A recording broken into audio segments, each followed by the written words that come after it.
तो श्री नारद जी ने भक्ति महारानी को भक्ति की ही महिमा सुनाई। अलम व्रतैरलम तीर्थैरलम योगैरलम मखैः अलम ज्ञान कथालापैर् भक्तिरेकैव मुक्तिदा। नारद जी ने कहा बस बहुत हो गए व्रत, बहुत हो गए यज्ञ, बहुत हो गया योग, और बहुत हो गई ज्ञान की कथा भी, महावाक्य का विचार भी बहुत हो गया।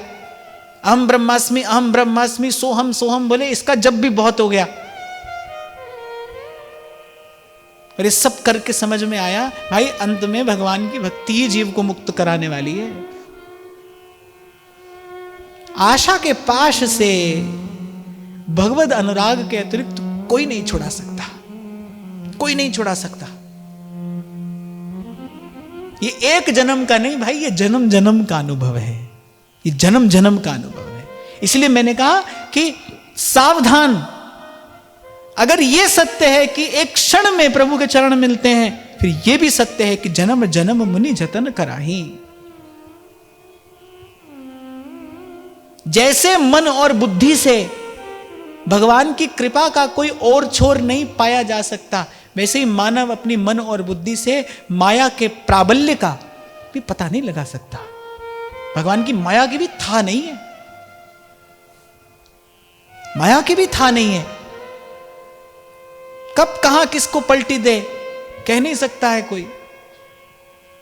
तभी तो कबीर कहते हैं अरे ब्रह्मा पे झपटी, शंकर पे झपटी, किसी को नहीं छोड़ा इसने। बचना रे बाबा बिलैया मारे मटकी। कभी देखा है बिलैया को मटकी मारते?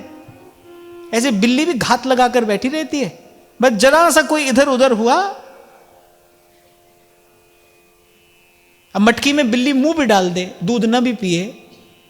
अगर मान लो पात्र में बिल्ली ने मुख भी डाल दिया तो दूध तो व्यर्थ हो गया ना, तो बेकार हो गया, वो काम में थोड़ी लाया जा सकता है। ऐसे ही माया का स्पर्श भी हुआ, स्पर्श भी हुआ तो क्या होगा? समय व्यर्थ चला जाएगा। इसलिए मैंने कहा सावधानी हटेगी, दुर्घटना घटी, क्योंकि माया तो घात लगा कर बैठी। कब कोई असावधान हो, आप माला लेकर नाम जप कर रहे हैं, आपका मन नहीं लग रहा है, पर आप नाम जप कर रहे हैं, आप बैठे हैं दृढ़ होकर, आप नाम जप कर रहे हैं, मन नहीं लग रहा है, लेकिन ध्यान रखना उस समय भी आप विकारों से बचे हैं। किसी किसी दिन नहीं लगता है सत्संग में मन, पर फिर भी आप बैठे हैं तो भाई आप विकारों से बचे हैं। आप ये ना समझिएगा कि व्यर्थ जा रहा है। क्यों कहा कि भक्ति का कोई साधन कभी व्यर्थ नहीं हो सकता, भक्ति अमोघ है। अगर आनंद की अनुभूति नहीं करा रही है तो कम से कम विकार से तो बचा ही रही है। ये बात तो बिल्कुल पक्की है, इसमें तो कोई संशय है ही नहीं। वो विकार से तो बचा ही रही है, वो संसार से तो बचा ही रही है। और होगा भाई, भरोसा रखिए, होगा। वो क्षण भी आएगा, वो क्षण भी आएगा जब आप कहोगे सुख पाया, सुख पाया, रहम तेरी सुख पाया सदा। नानक की अरदास सदा सुख पाया, सुख पाया, रहम तेरी सुख पाया सदा। मैं तो उस दिन आपसे एक और बात भी पूछ रहा था। मान लो ठाकुर जी ये कहें कि भाई हम नहीं मिल रहे अभी तुमसे, 2, 4, 10, 100 जन्म में मिलेंगे, तो अंधे कुएं में थोड़ी कूद पड़ेंगे जाकर। आज मिले तो भी भजन करना है, कल मिले तो भी भजन करना है, 100 जन्म में मिले तो भी भजन करना है, पर करना तो भजन ही है भाई। भजन छोड़कर कोई कांटों की झाड़ी में जाकर थोड़ी गिर जाओगे। संसार तो कांटों की झाड़ी है भाई। ये संसार कांटों की बाड़ी, उलझ उलझ मर जाना है, उलझ उलझ मर जाना है। ऐसा ही होता है जैसे मैंने आपको कहा, कांटा चुभता है, व्यक्ति एक कांटे से दूसरा कांटा निकालता है, ये कहते हैं बड़ा सुख मिला। अरे जिस मार्ग पर कांटे हैं उस मार्ग पर पैर ही क्यों धरते हो? इस कांटों की बाड़ी में उलझना ही क्यों है? कहत कबीर सुनो भई साधो, सतगुरु नाम ठिकाना है, सतगुरु नाम ठिकाना है, रहना नहीं है देश बेगाना। अच्छा देखो, एक बड़ी अद्भुत घटना घटी कि जब नारद जी ने भक्ति की महिमा सुनाई तो वो भक्ति की महिमा सुनकर ही भक्ति जो है प्रसन्न और पुष्ट हो गई। श्रवण मंगलम।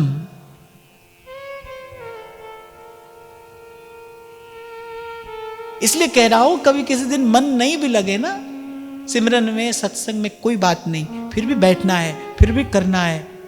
भले हमको आनंद नहीं मिल रहा है पर हम बहुत बड़े अनर्थ से बचे हैं, हम विकारों से बचे हैं। और आपको खबर नहीं कि विकार का जब बीज पड़ता है, बिल्कुल वट वृक्ष के बीज जैसा होता है विकार का भी बीज। नारद जी इसको भक्ति सूत्र में स्पष्ट करते हैं कि विकार का बीज भी बिल्कुल वट वृक्ष के बीज के जैसा है। वो कब जड़ पकड़ लेगा, कब विशाल वृक्ष बन जाएगा, पता नहीं चलेगी।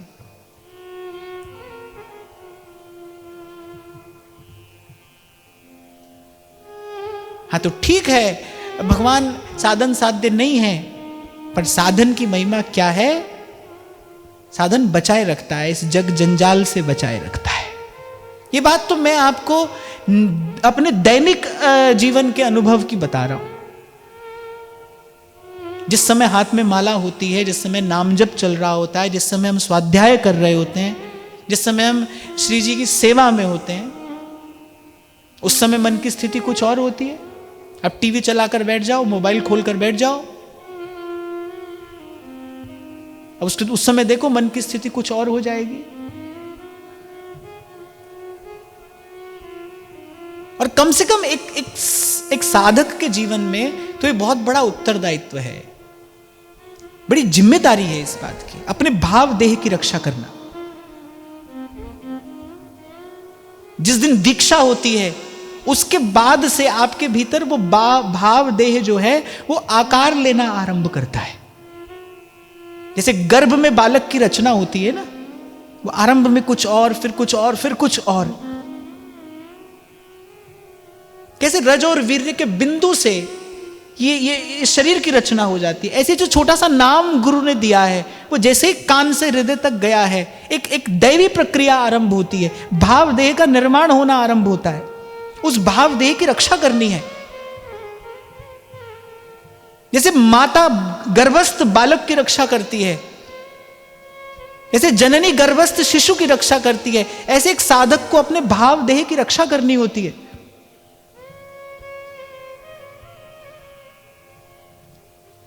कितनी सावधान हो जाती है एक स्त्री जब उसके गर्भ में बालक होता है, उसकी चेष्टा नियंत्रित हो जाती है, उसका खान पान, उसका विचार व्यवहार। अब तो समय बदल गया, स्थितियां बदल गई, पर पहले के समय में तो ऐसा ही होता था कि वो गर्भ का जो काल है वो एक जननी एक तपस्विनी की भांति बिताती थी कि जो गर्भस्थ बालक है वो कोई संस्कारी हो, राष्ट्र का, समाज का हित करने वाला हो। भिक्षुक ना आए मेरे गर्भ से, दाता आए। कबीर कहते हैं जननी जने तो भक्त जन, कहे दाता कहे सूर, और नहीं तो जननी बांझ रहे, काहे गंवावे नूर। माता विचार करती थी कि मेरे गर्भ से कोई दाता आए, भिक्षुक ना आए, कोई शूर आए, समाज और राष्ट्र की रक्षा करने वाला हो, भक्त हो, भक्त हो जो अपने जीवन से ही अनंत अनंत जीवों का कल्याण कर दे, नहीं तो काहे गंवावे नूर। अब तो समय बदल गया, पर पहले जो वो गर्भ का काल होता था ना, वो एक माता के लिए तपस्या जैसा काल होता था। तो ऐसी जब दीक्षा होती है तो आरंभ का कुछ काल तो वैसे तपस्या का सा ही काल होता है। साधक को बहुत सावधान रहना चाहिए। वो भाव देह ने आकार लेना आरंभ किया है, वो बड़ा कोमल है, उसका बड़ा ध्यान रखा जाता है। ध्रुवदास जी कहते हैं ना सिद्धांत विचार में, जड़ नीके गहे फिर कछु चिंता नहीं। आप देखो एक समय ऐसा होता है जब बालक माता के आंचल की छांव में रहता है, फिर एक समय ऐसा भी आता है जब वही बालक अपनी माता की सेवा शुश्रूषा करता है, वही बालक फिर माता को अपने हाथ से भोजन कराता है, वही बालक फिर अपने माता के बुढ़ापे की लाठी बनता है। एक समय माता ने उसकी रक्षा की है, अब वही बालक जो है वो एक प्रकार से माता का पोषण कर रहा है। ऐसे ही भाव है, पहले आप उसकी रक्षा करोगे, फिर जब वो दृढ़ हो जाएगा, फिर जब वो स्थिर हो जाएगा, फिर वो आपकी रक्षा करेगा। फिर साधक निर्भय हो जाता है, फिर साधक निश्चिंत हो जाता है।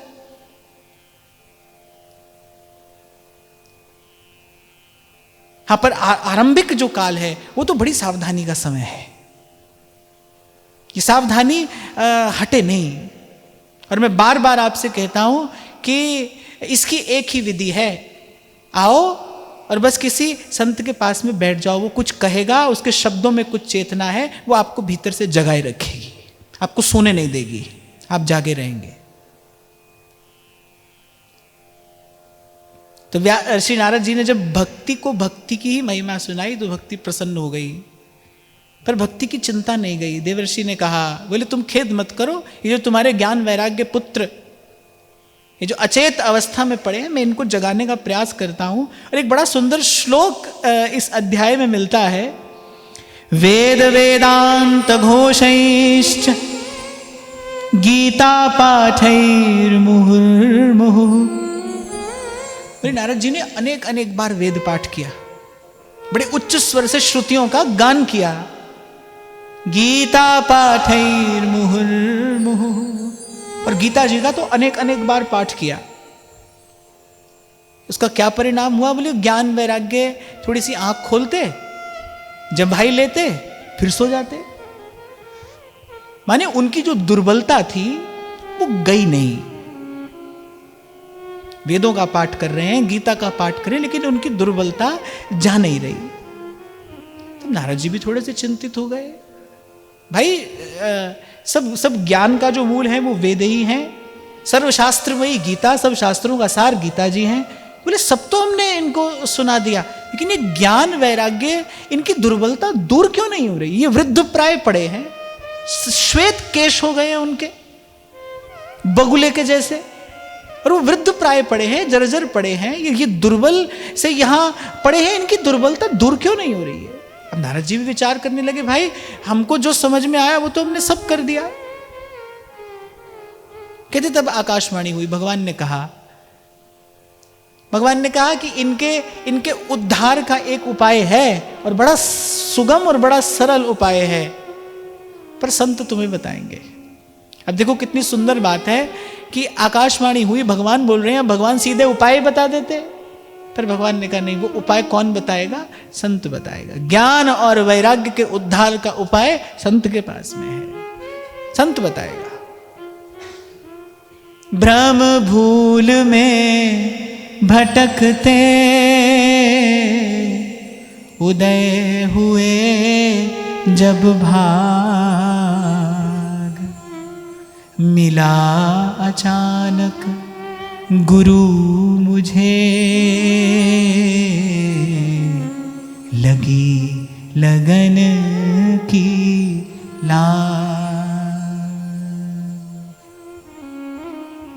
भ्रम और भूल में भटकते जीव को इस संसार प्रपंच से उद्धृत करता है तो संत करता है। आकाशवाणी हुई, भगवान की वाणी हुई, उन्होंने नारद जी को कहा कि आप खेद मत करिए, आप दुखी मत होइए, परेशान मत होइए, इनके उद्धार का उपाय तो है, पर बताएगा कौन? संत बताएगा। कहें कथा और अर्थ विचारे, आप तरें औरन को तारे। अंतिम पंक्ति और सुंदर है, कह रे दास मिले हरिदासा, जन्म जन्म की पूरी आशा, जन्म जन्म की पूरी आशा। तो इसलिए भाई सर्व मनोकामना पूर्ण करने वाला मंदिर तो भगवान का संत है। इसीलिए मेरे व्यास जी ने कहा सांचा मंदिर हरि के संत। सर्व मनोकामना पूर्ण करने वाला मंदिर कोई है तो वो तो भगवान का संत है, कोई प्यारा संत, वो कर देगा सब मनोकामनाएं पूरी। कह रे दास मिले हरिदासा, जन्म जन्म की पूरी आशा, जन्म जन्म की पूरी आशा। इसलिए जब दीक्षा होती है ना, तो हम सबसे पहली बात कहते हैं भाई आज का दिन स्मरण रखना। आज का दिन आपके जीवन में उत्सव का दिन है। आज के दिवस पे जाऊं बलिहारा, मेरे घर आया राजा राम जी का प्यारा। कैसी होती है संतों की वाणी, जितना गाओ उतनी मधुर है, उतनी मीठी है। जितनी बार कहो उतनी बार मानो आपने आनंद की धारा में गोता लगा लिया। जन्म जन्म की पूरी आशा, जन्म जन्म की पूरी आशा। साधु संग बैठ बैठ लोक लाज खोई। लोक लाज अर्थात लोक लाज खोई अर्थात निर्लज्ज हो जाना नहीं। समझना, मीराबाई सा कह रही है, साधु संग बैठ बैठ लोक लाज खोई। लोक लाज खोई अर्थात क्या? निर्लज्ज हो जाना इसका अर्थ नहीं है, देहाध्यास समाप्त हो गया। लोक और लज्जा इसका संबंध तन के साथ है ना, आत्मा के साथ तो नहीं है। ये जो संसार है और संसार के जितने संबंध हैं, इन सब के संबंधों का जो कारण है तो शरीर है ना। शरीर के साथ ही अहमता और ममता है, मैं के साथ मेरा है, मेरे के पीछे कहीं तेरा खड़ा है। ये मेरा तेरा जो सब है शरीर के साथ ही तो जुड़ा है ना। तो जब वो कहती है ना साधु संग बैठ बैठ लोक लाज खोई, मीरा जी कहने का तात्पर्य उनके ये है कि संतों के साथ बैठते बैठते मेरा देहाध्यास समाप्त हो रहा है। अपने अपने सहज स्वरूप में, अपने आत्म स्वरूप में मेरी स्थिति हो रही है। ये उनकी वाणी का तात्पर्य है। प्रेम बेली बोई, संतन संग बैठ बैठ लोक लाज खोई। मेरे तो गिरधर गोपाल दूसरो न कोई, जाके सिर मोर मुकुट मेरो पति सोई।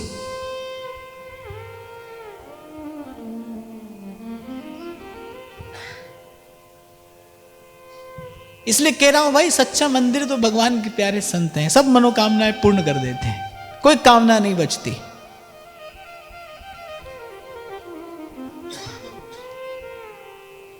निष्काम तो साधु ही करता है, संत ही करता है। सबसे हित का भाव भी सत्संग से ही मिलेगा, मति निष्काम भी सत्संग से ही होगी, और इस आत्मा को विश्राम भी सत्संग में ही मिलेगा। और सतत सेवा और भजन भी सत्संग की कृपा से ही होगा। इसलिए पहली दो पंक्तियां कहते ही महाप्रभु कहते हैं, तन ही राख सत्संग में, मन ही प्रेम रस भेव। हमारे यहां पुराण में ऐसा लिखा है, एक व्यक्ति को सत्संग में कोई ले आए, एक व्यक्ति को, तो कहते हैं उसको एक मंदिर बनाने का पुण्य मिलता है। और वस्तुतः ऐसा ही तो है, जिसको आप सत्संग में ले आए उसके मन के मंदिर बनने की प्रक्रिया आरंभ हो गई ना। और संत तो सचल तीर्थ होता है ना। मुद मंगलमय संत समाजू, जो जग जंगम तीरथ। बजा बजा गाओ भाई, इनका बजाने का मन है। मुद मंगलमय संत समाजू, जो जग जंगम तीरथ राजू। मुद मंगलमय संत समाजू, जो जग जंगम तीरथ राजू। और फिर जैसे ये तीर्थ अद्भुत है, जैसे ये तीर्थ दिव्य है, इस तीर्थ में स्नान करने का फल भी दिव्य है। मज्जन फल पेखिए तत्काला, मज्जन फल पेखिए तत्काला।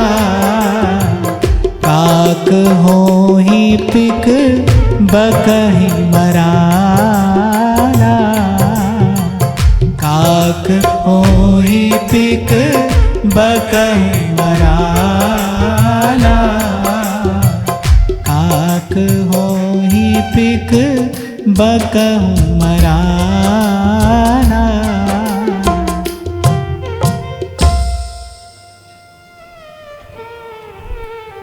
ऐसा कौन सा रहस्य था जिसका उद्घाटन स्वयं श्री कृष्ण श्री उद्धव जी से नहीं कर सकते थे? फिर भगवान ने कहा भाई प्रेम की बात है, हम तो प्रेमी तक पहुंचा देंगे, पर प्रेम की बात तो प्रेमी से ही सुननी समझनी सीखनी पड़ेगी।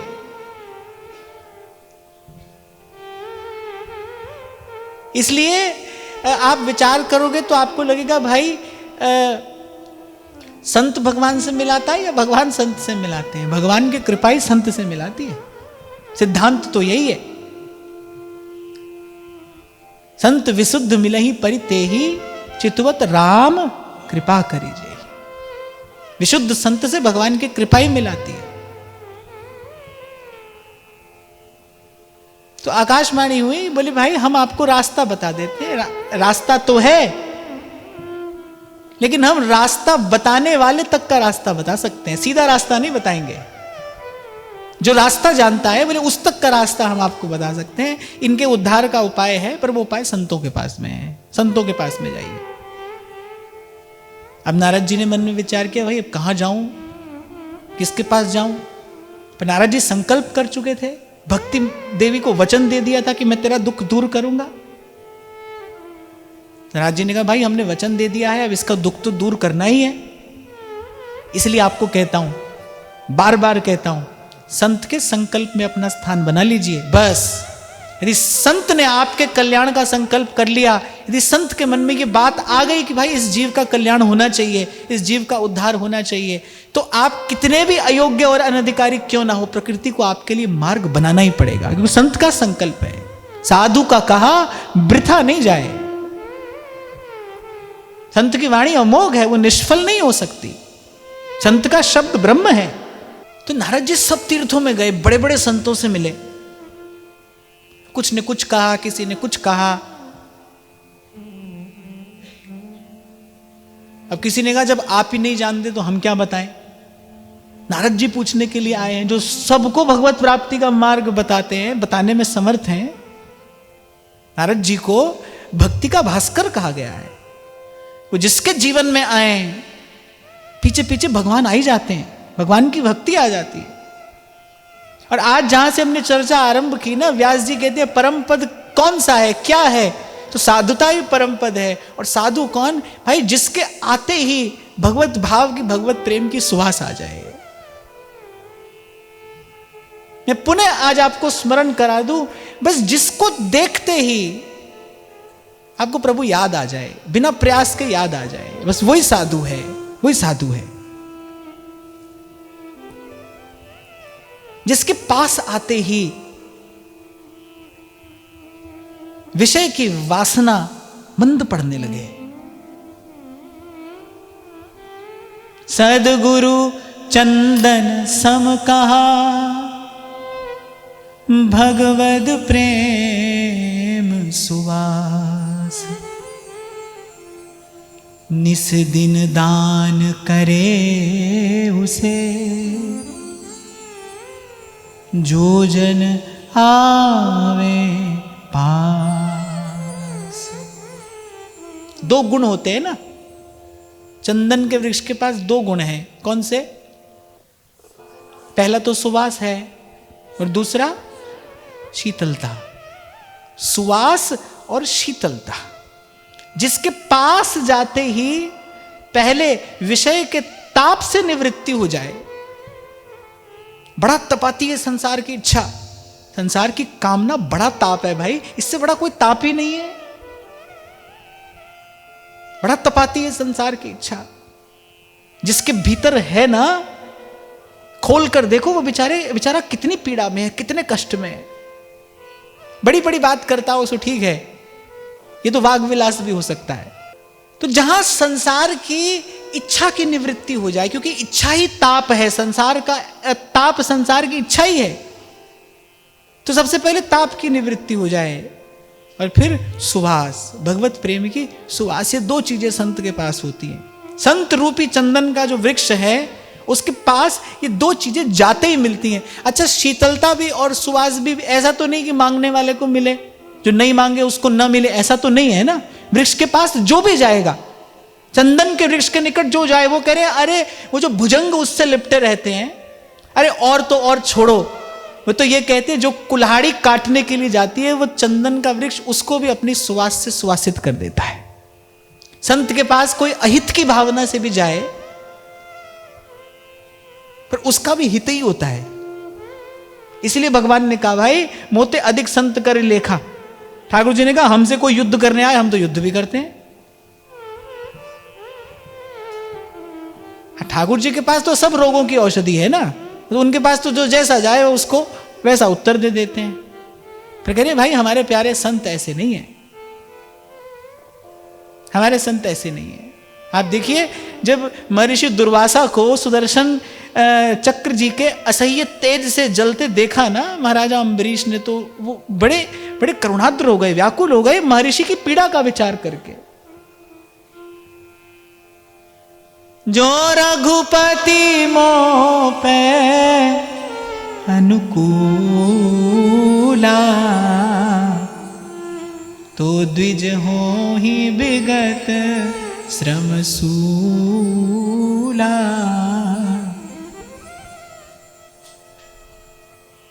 चौपाई तो वैसे ये है, ये प्रसंग का कब का है, जब श्री हनुमान जी संजीवनी लेकर जा रहे थे ना, और श्री भरत जी ने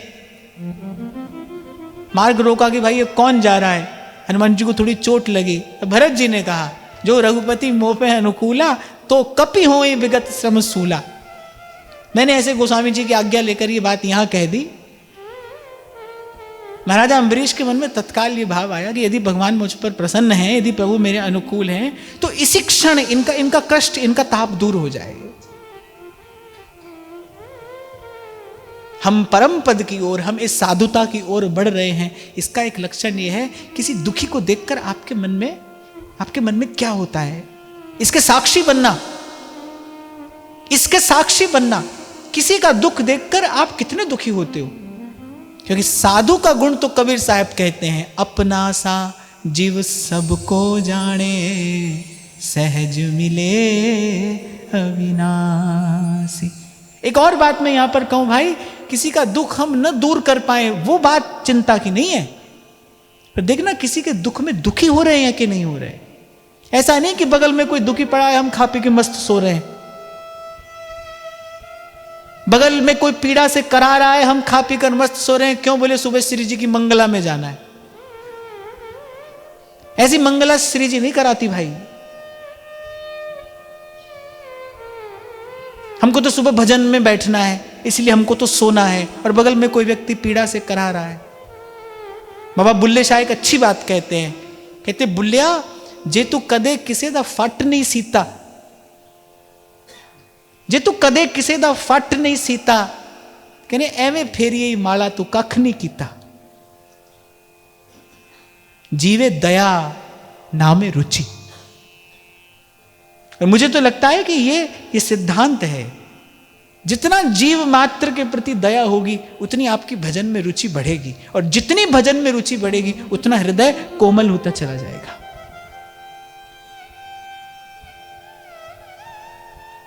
अपनी, अपने परिवार की, या केवल मनुष्य की ही नहीं, श्री सेवक जी महाराज तो कह रहे सब जीवन सो प्रीत रीति निवाहत आपनी।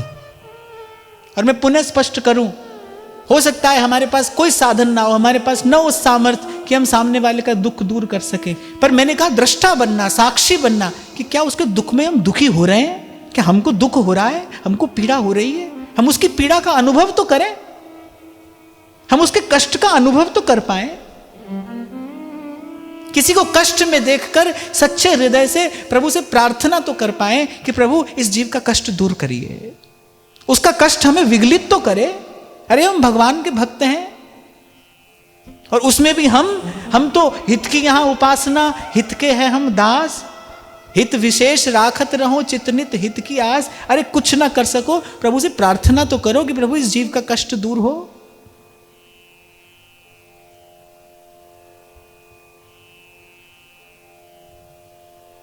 क्षमा करना, क्योंकि ऐसा आसपास कभी देखने में आता है ना,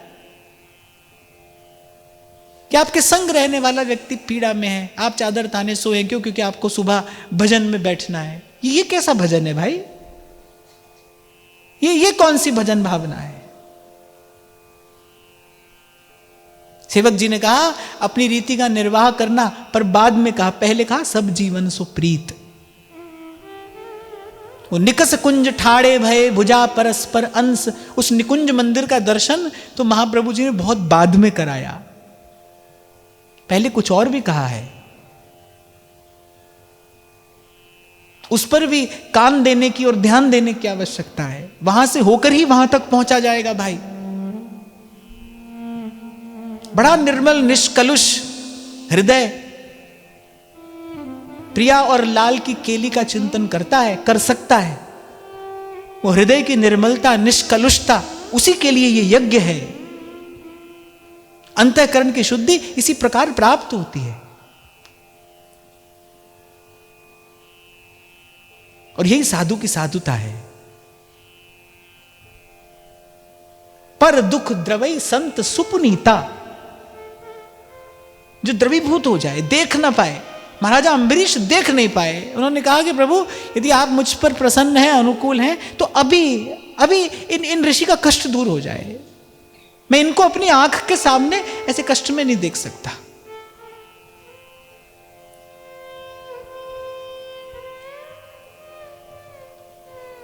तो नारद जी ने मन में विचार किया था, संकल्प किया था, नारद जी को वो पूरा करना ही था। अनेक अनेक तीर्थों में नारद जी गए, अनेक अनेक ऋषि मुनियों के पास नारद जी गए। किसी ने कोई साधन बताया, किसी ने कहा यज्ञ कर लो, किसी ने कहा अनुष्ठान कर लो, पर कोई भी ये नहीं कह पाया कि भाई ये हमारा जो उपाय है ये 100% कार्य करेगा, ये सफल होगा, ये कोई नहीं कह पाया। नारद जी ने कहा भाई कहीं से हमको कोई समुचित समाधान नहीं मिला, तो अब हम तप करेंगे, तप से ही हमको उत्तर मिलेगा, भगवान ही हम पर कृपा करेंगे। अब नारद जी तपस्या में बैठने ही वाले थे, और इतनी देर में ही संत कृपा हुई और श्री नारद जी को सनकादिक का दर्शन हुआ। आकाशवाणी ने यही कहा था भाई संत बताएंगे भक्ति का कष्ट कैसे दूर हो, इन ज्ञान और वैराग्य का उद्धार कैसे हो, इन्हें संत बताएंगे। नारद जी को सनकादिक का दर्शन हुआ।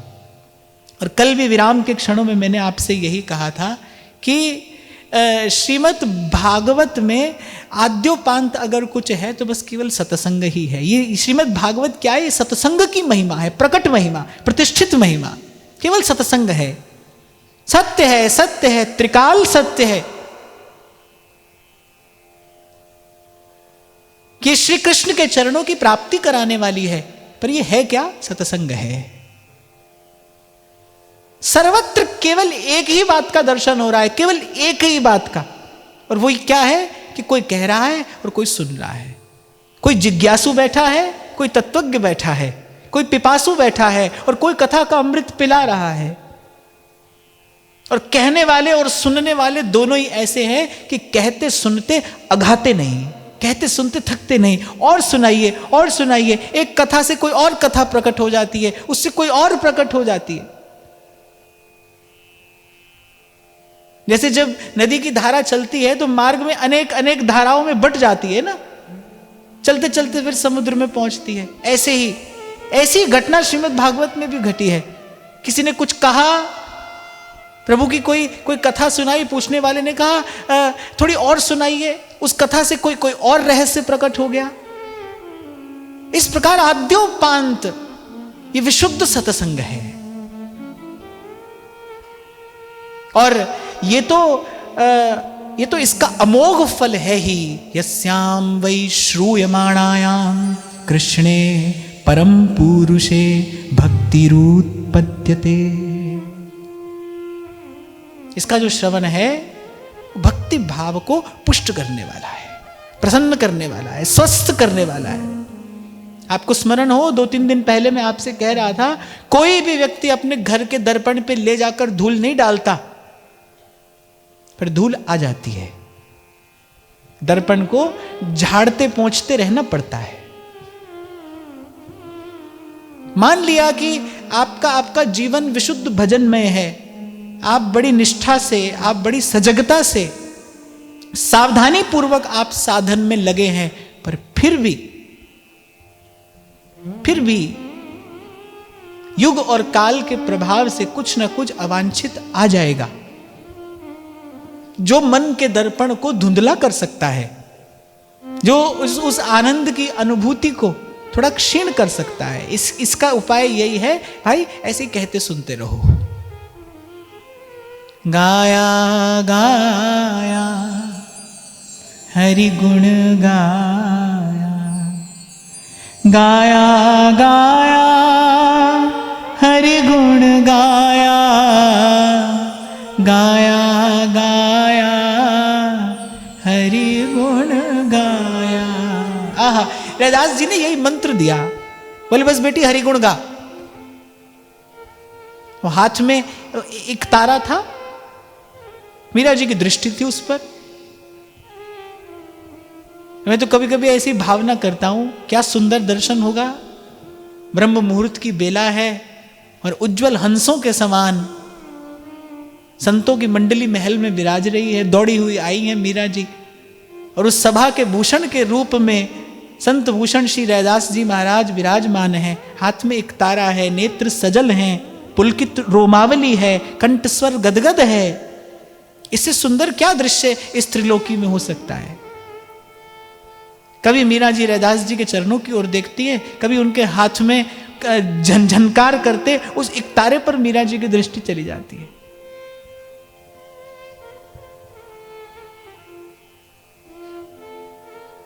जैसे संतों की माला लोग चुरा कर भी ले जाते हैं। मैं जब 4-5 बरस मदन टेर रहा तो हमारा मदन टेर वाला बाबा बेचारा रोज दुखी रहता था, कोई ना कोई उसकी माला चुरा कर ले जाता था। महाराज जी मुस्कुरा रहे हैं, लगता है महाराज जी के साथ भी ऐसी घटना घटी है। चुरा लेते हैं माला। संत की जपी हुई माला है और उसमें एक आकर्षण भी होता है। तो मीरा जी की दृष्टि पड़ी एक तारे पर, रैदास जी समझ गए। रैदास जी ने और तो कोई औपचारिकता की नहीं, बस यही कहा कि बोले बेटी हरिगुण गाना। और वो अपने हाथ का एक तारा मीरा जी के अंजलि पर रख दिया। मीरा जी कह रही बस इसी गुरु मंत्र से पार हो गई मैं, अब फिक्र नहीं मोहे तरनन की, मोहे लागी लगन गुरु चरणन की। कह रही भव सागर सब सूख गए है। मीरा जी कह रही कहां है भव सागर? अरे भव सागर सब सूख गयो है, फिक्र नहीं अब तरनन की, मोहे लागी लगन गुरु चरणन की। बस गाया गाया हरिगुण गाया, काल व्याल सो बाची।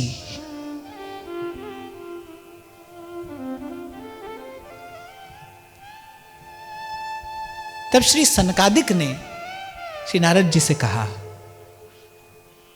लेकिन आपका बड़ा विशुद्ध संकल्प है, आपका संकल्प जो है वो लोक कल्याणकारी है, इसीलिए हमारा दर्शन आपको हुआ है। आपको स्मरण हो, बहुत आरंभ में मैं आपसे कहता था कि यदि आपका लक्ष्य भगवान है तो आपको कहीं नहीं जाना है, भगवान का भेजा हुआ कोई दूत आपके द्वार तक आ जाएगा, अगर आपका लक्ष्य भगवान है तो। हाँ, अगर कोई और एजेंडा है, आपके शब्दों में मैं कहूं तो हिडन एजेंडा, बात तो भजन की ओरी पर चाहिए कुछ और, मन की इच्छा वांछा कुछ और है,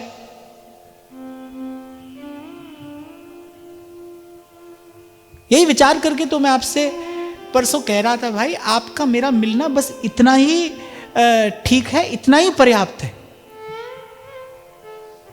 क्योंकि भाई 8-10 साल में हमने ऐसा देखा, यद्यपि धीरे धीरे करके वो सब समाप्त होता गया, पर आरंभ में मैंने ऐसे देखा कि कोई आता तो है कि भजन की बात करेंगे, भजन की बात करेंगे, पर एक आध बात के बाद फिर वही संसार की और व्यवहार की बात होती है। अब हमारे पास ऐसा कुछ है नहीं, हमारे पास ऐसी कोई सिद्धि नहीं है, हमारे पास ऐसा कोई तंत्र मंत्र नहीं है जिससे हम आपको आपके काम की बात बता सके। तो सीधी सीधी सी एक बात है भाई हमारे पास, तो गोपाल कहिए, गोपाल कहिए, गोपाल कहिए, गोपाल कहिए, गोपाल कहिए और सब सुख लइए। एक सीधी सी बात जानते हैं भाई, और तो कुछ है नहीं। हाँ, तो हमारे पास ये सब है ही नहीं भाई, जिनके पास है उनके पास जाओ, जिनके पास है उनसे लो। यहां तो बाजार लगा है, पर यहां तो रसिकन सो सौदा बने और चर्चा नित्य बिहार। यहां जो मिल रहा है यहां तो उसी का ग्राहक आए। मैं कभी नहीं कहता भाई कि कोई आपका संसार का काम बन जाएगा, ये भी नहीं कहता बिगड़ जाएगा, ये भी नहीं कहता बन जाएगा। हुई ही जो राम रचि राखा, को कर तर्क बढ़ा वही साखा। पता नहीं कल का दिन क्या लेकर आने वाला है। हाँ, एक बात समझ में आ गई, पहले भी शायद मैंने आपको कहा, महाराज जी ने मुझे बताया, बड़ी सुंदर बात लगी। बस आज की कृपा से कल का दिन सत्संग सेवा में चले जाए, कल की कृपा से परसों चला जाए, ऐसे बस चलते चलते। ये भी पता नहीं है भाई, हमको तो ये भी खबर नहीं, और हमको ऐसी खबर चाहिए भी नहीं, सुननी भी नहीं है कि भाई 2 साल में पहुंचना है कि 5 साल में पहुंचना है। चलते रहना है, चरई बेती चरई बेती। मैंने कहा ना, नदी की धारा उद्भूत होती है और चलती रहती है। वो जो चलना है वो उसको पवित्र बनाए रखता है। जल की धारा प्रवाहमान रहेगी तो पवित्र रहेगी। बस ये जीवन प्रवाहमान रहे, प्रभु की ओर हमको चलते रहना है, ये जीवन पवित्र रहे भाई। मुझसे तो कोई कहता है तो मैं तो बस भगवत कृपा का दर्शन यहीं पर करता हूं कि बाहर दृष्टि डालो तो बड़ा भय लगता है, और सोचता हूं कि भाई ऐसे समय में प्रभु ने हमको ये पवित्र भाव युक्त जीवन जीने का अवसर दिया है, ये बड़ी कृपा है भाई, बड़ी कृपा है। तुम्हारी कृपा पाओ कोई कोई। इस प्रभु की इसी कृपा का धन्यवाद करते हुए, शुक्र करते हुए, मेहरबान मेहरबान साहिब मेरा मेहरबान, मेहरबान मेहरबान साहिब मेरा मेहरबान। तो सनकादिक ने कहा कुछ मत करिए, भगवान का गुण गाइए, प्रेम में भाव में भरकर श्री कृष्ण के गुणों का कीर्तन करिए, इनका उद्धार हो जाएगा। नारद जी ने कहा, अरे सब वेद सुनाए, शास्त्र सुनाए, गीता का पाठ बार बार सुनाया, उससे नहीं हुआ। तो बड़ी अच्छी बात यहां पर मिलती है, वो कहकर मैं वाणी को विराम दूं। सनकादिक ने कहा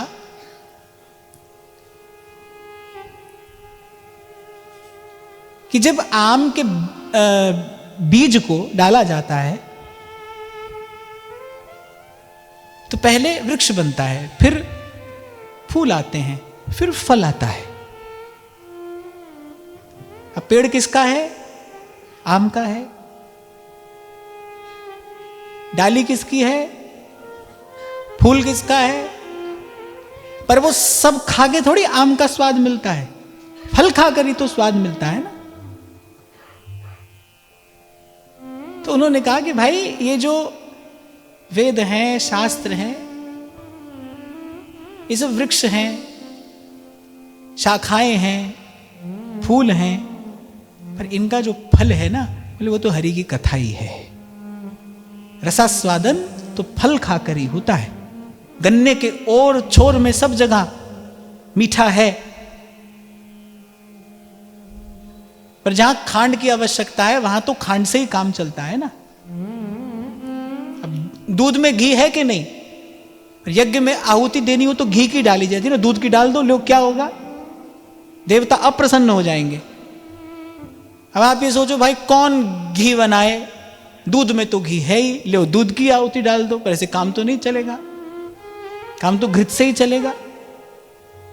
तो ऐसे ही हाँ ठीक है, सब वेद शास्त्रों में भगवत तत्व का ही प्रकाश है, पर इनसे काम नहीं चलता। काम तो सार की बात से चलता है, और सार की बात क्या है? हरि की कथा ही कथा, यही सार है।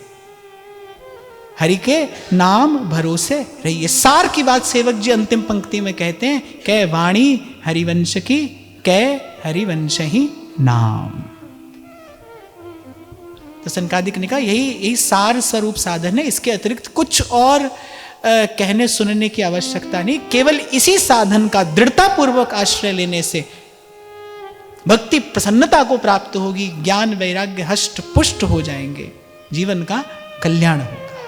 आज की वार्ता यही श्री जी के चरणों में निवेदन करते हैं। महाराज श्री के चरणों में प्रणाम, समस्त संत चरणों में नमन, आप सबके हृदय स्थित प्रभु को नमन।